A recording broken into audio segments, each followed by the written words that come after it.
Fala pessoal, Kilderson Senna aqui falando. Hoje eu tenho que trazer um assunto bem diferente do que eu venho fazendo ultimamente, tá? É verdade que há bastante tempo que eu tô sem postar material, sem postar conteúdo, tá? Esses últimos anos, ainda mais com a pandemia que veio, atrapalhou muitas coisas na minha vida, tanto profissional como pessoal. Mas tô aqui de volta, tá? Até num formato que você nem tá acostumado, que eu produzo bastante, boto introduções, boto uma câmera. Na minha câmera, inclusive, do notebook veio a quebrar, né? Parou de funcionar, e a minha externa também, então a gente vai com o que a gente tem. Beleza? Então hoje eu tô vindo com o assunto de arquitetura de software, mais especificamente a Clean Architecture. Tá? É um assunto que eu me apaixonei, tá? Já tô há 1 ano e meio mais ou menos estudando. É um assunto que é muito legal, é muito gostoso de estudar, mas ao mesmo tempo é um assunto que é difícil de digerir, né? Porque você vê muito conteúdo teórico, muitas práticas diferentes, de pensamentos diferentes, de interpretações diferentes. Isso não é ruim, porque a arquitetura é muito subjetiva, a arquitetura Clean Architect é muito subjetiva. Então, o propósito aqui é eu propor o meu ponto de vista em cima do que eu estudei, em cima das minhas experiências, dos meus estudos, em cima do que eu acho que fica bom para os meus projetos, para o meu time, e para o meu produto, para o meu negócio e tudo mais, tá? O que eu vou falar aqui, pessoal, nada está escrito em pedras, tá? Muito possivelmente que daqui a 1 semana eu volte com a melhoria, eu volte com a atualização, porque só essas 2 últimas semanas, né, eu já fiz algumas discussões, debates com amigos e já mudei algumas coisas na minha cabeça, melhorando a arquitetura, né? A ideia é essa, melhorar a arquitetura.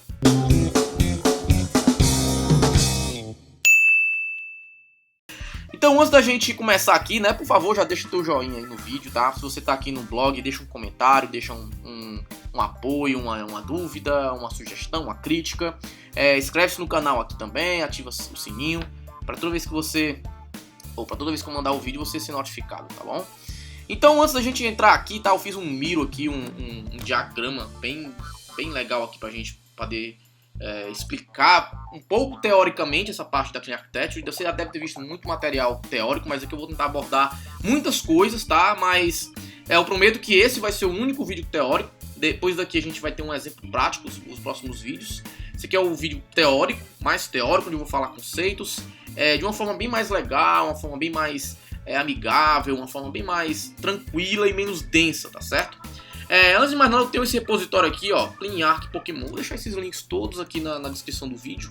Mas esse repositório tá bem maduro com a aplicação, né, da Clean Architecture, tá? O README dele tá bem completo, né? Eu peguei aqui digamos assim, o game do Pokémon Gold, fiz alguns casos de uso, né? Peguei alguns casos de uso do game e apliquei aqui na Clean Arch, né?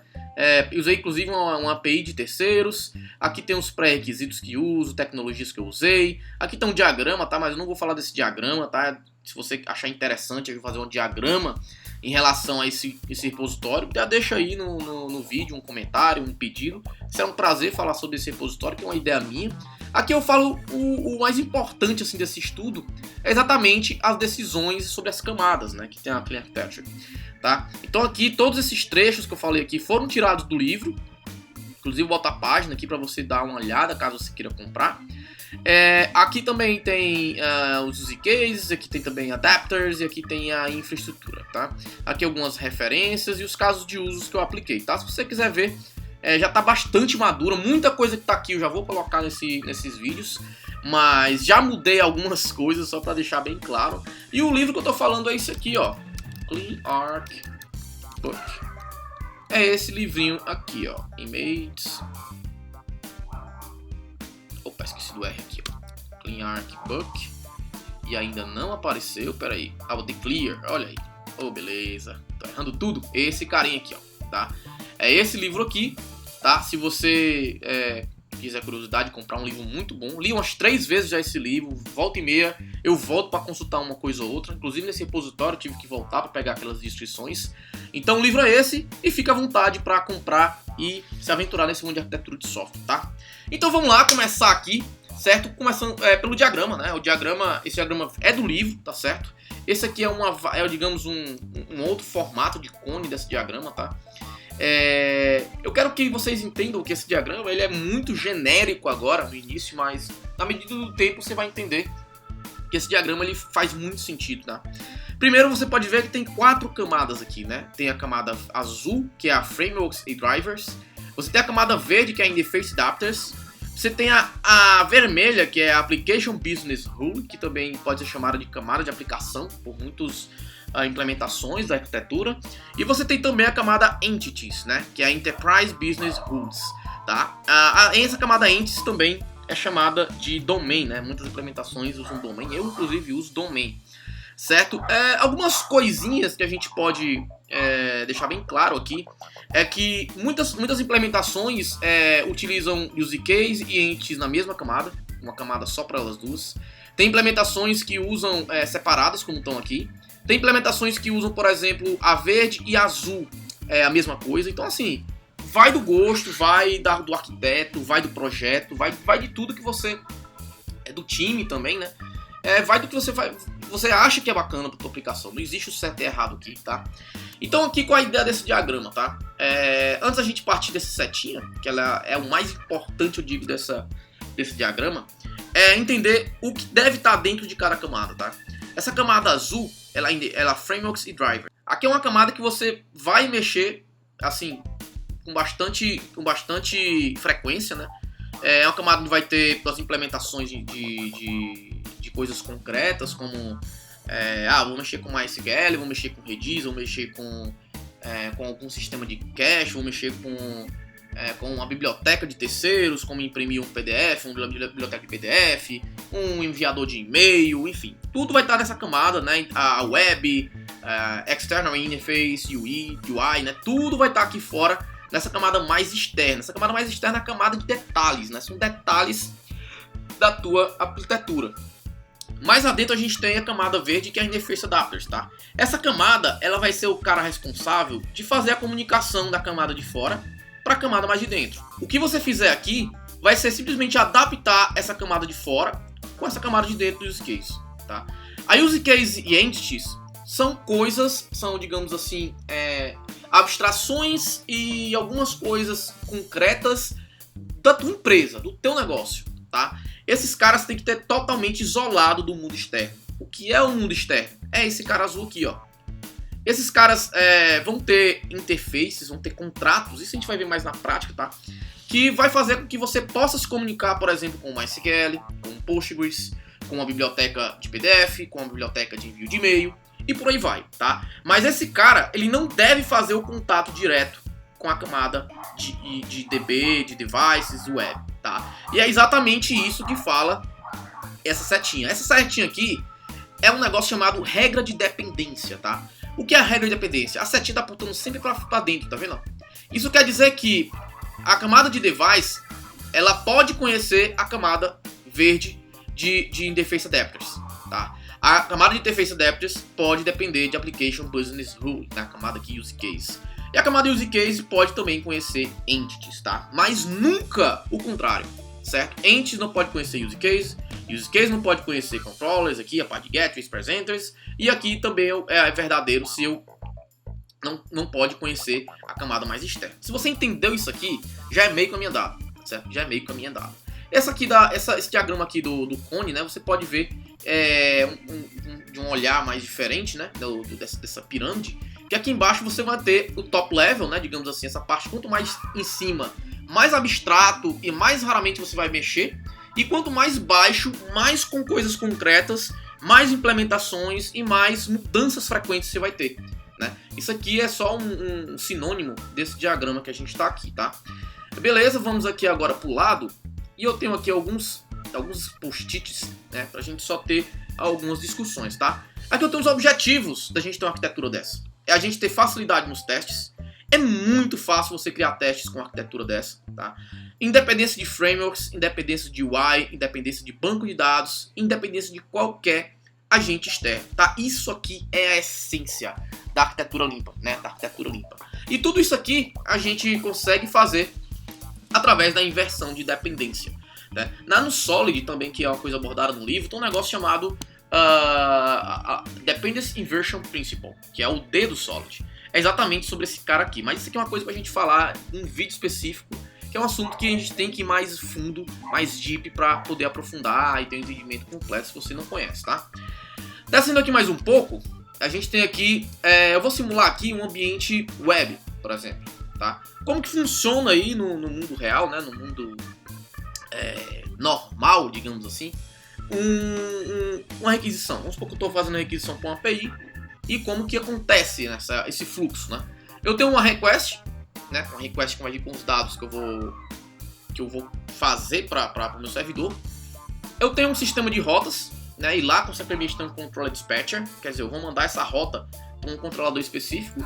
E aqui eu tenho um controlador, né? Um controlador que vai pegar essa requisição e executar alguma lógica, tá? Um detalhe importante, gente, é que o controlador, aqui nesse caso, ele tem que ser uma classe pura, tá? Ele é uma classe pura, tá? E ele não é aquele controlador que você dá o extends lá no seu framework, né? No Laravel, no Cake, nos outros frameworks por aí, que você dá um extends no controller e segue a vida, tá? Não é, tá? Esse controlador é algo totalmente puro e totalmente independente de frameworks, tá? E aí, geralmente, você aplica a lógica toda dentro do controlador, né? Então tá aqui, ó, lógica dentro do controlador ou dentro de um model, né? Que é uma coisa que muita gente confunde as entities, né? Deixa eu voltar aqui pro diagrama. Muita gente confunde essas entities com um model, né? Mas são coisas completamente distintas, tá? As entities, se eu tiver uma entity chamado cliente, por exemplo, essa classe vai representar um cliente no meu negócio, certo? E quando você está fazendo um model cliente, isso é uma coisa que está mais ligado a banco de dados, está mais ligado mais pertinho de um banco de dados, de uma tabela do banco de dados, né? Um objeto model, por exemplo, é uma representação de uma linha da tabela, tá? Então separe isso, são duas coisas diferentes. Aproveitando que eu estou aqui, né? Não é pecado nenhum eu estar aqui nessa camada azul e eu poder enxergar uma int, tá? Isso aqui é possível, pode fazer. Algumas pessoas não gostam, dizem que não pode uma camada, por exemplo, essa camada verde acessar a entity, mas isso pode sim. O próprio tio Bob fala que a camada de fora, né? A própria gravura, né, já fala que a minha camada mais externa pode ver as mais internas, tá? Respeito totalmente quem defende que não deve ver, tá? Mas se você está dependendo de uma abstração aqui de dentro, eu não vejo problema, que é um caso até que a gente vai ver aqui, beleza? Então vamos voltar aqui para esse caso que a gente estava, e geralmente a gente vê muito isso, a galera bota no lógica dentro de um controlador que extende de uma classe base do framework, né? Então qual é a ideia aqui, tá? A ideia é que esse controlador, essa lógica, seja isolada numa classe independente, né? Que é uma classe que a gente chama de use case, tá? Exatamente esse carinha aqui, ó. Esse use case que a gente vai colocar nessa camada aqui, ó. Certo? E o que é essas use cases, né? São classes totalmente independentes, elas não dependem de ninguém para viver, porém elas têm suas próprias dependências, ó. Aqui, ó. Elas têm suas próprias dependências e você pode reutilizar, né, esse use case, tanto no HTTP, que é o meu caso aqui, como um CLI, né? Como um sistema de filas que usa CLI e por aí vai. Então eu consigo reutilizar um use case. Eu não dependo da web para isso, eu não dependo de um CLI para isso. Ele consegue viver sozinho sem esses mecanismos externos, tá? E aqui, só para a gente exemplificar, exemplos de uso, né? Eu posso utilizar o padrão Command Handler para uso de use case e também service, que é muito comum utilizar service para essa utilização de use cases, tá? Então isso aqui são padrões de código, isso aqui na verdade não é arquitetura, tá? Isso aqui já é implementação, né? Então você pode escolher qualquer uma das duas que vai funcionar bem. E por aqui a gente termina, deixa eu ver aqui em cima tem um exemplo agora, vamos à parte do exemplo, se eu lembrar de alguma coisa eu volto, aqui em cima eu tenho um exemplo, vamos aqui pro exemplo, tá? Aqui é o seguinte, vamos supor, isso aqui é uma coisa que eu vou fazer na prática com vocês nos próximos vídeos, tá? O que é que eu tenho aqui? Eu tenho um sistema de inscrição online, tá? Como que funciona o sistema online? Vamos supor que você tem um formulário que vai ter a inscrição, né? Inscrição de algum evento, e essa inscrição a gente chama de registration, tá? Registration seria a minha entity, digamos assim. Ela vai representar um cadastro, uma ficha de cadastro no meu sistema, tá? Beleza, tenho a minha classezinha, eu já faço isso, beleza. E qual é o que tem digamos assim, para o nosso negócio, o que é tão importante fazer no sistema online? Eu tenho aqui um exportar registration, export registration, e tenho aqui mail registration. Ambos dependem de ferramentas externas, vamos já ver. Só que o que a gente vê mais aí, o que a gente vê mais comum por aí, é esse cara, na verdade esse cara aqui, tudo bem, fazer um apontamento direto para esse cara aqui, ó. É o mais comum que a gente vê. Pega lá, dá um Ctrl+C, Ctrl+V lá no code exemplo lá da documentação, o Hello World da vida e cola aqui dentro, tá? Aí você tá ferrando sua arquitetura, porque como a gente falou aqui, né, a minha camada de use case, ó, ela não pode conhecer aqui a camada de infra, né, que a gente chama de infra, certo? Então isso aqui você já tá ferrando com sua arquitetura. Kilderson, mas por quê? Qual é o problema? Qual é o enorme problema de eu fazer isso aqui? Porque se futuramente essa biblioteca vir a ficar depreciada, ou ela dá problema com a versão do caso do PHP, ou se você, por exemplo, ela, por exemplo, der bugs e a comunidade não tá, os mantedores não tiver dando manutenção, enfim, inúmeros problemas. Uma biblioteca mais rápida do que essa, para você trocar essa biblioteca por uma outra, você vai ter que entrar aqui no seu domínio, né, no caso, no sua camada de aplicação para alterar. E vai ter que mudar em vários outros lugares que também utilizam, tá? Então isso aqui a gente, ó, esquece, tá? E qual é o grande interesse aqui, né? Qual é o grande lance aqui? Qual é o grande segredo? A gente aqui, né, temos uma interface chamada PDF2, tá? Esse export vai exportar essa ficha de cadastro para um PDF, né? E a gente tem aqui uma interface dentro da camadinha rosa. Veja que eu coloquei as cores iguaizinhas aqui, ó. Tá? Não é rosa, é um vermelho, um rosado, né? Então eu coloquei aqui tudo dentro, essa interface dentro da camada de use case. E aí aqui eu vou ter na minha camada verde, que é a interface adapters, ó, esse cara aqui. Eu coloquei aqui um HTML to PDF adapter, tá? Esse aqui vai ser uma classe que vai implementar esse cara. E aqui sim eu vou pegar a classe lá da HTML de PDF e fazer um adapter, tá? Um adapter é um padrão de projeto também, tá? Bastante utilizado na parte de Clean Architecture, justamente para fazer esses desacoplamentos, tá? Então aqui, se você precisar trocar essa biblioteca por uma outra, você simplesmente vai aqui, ó, um exemplo, você bota aqui a MPDF, por exemplo, cria um adapter para ela,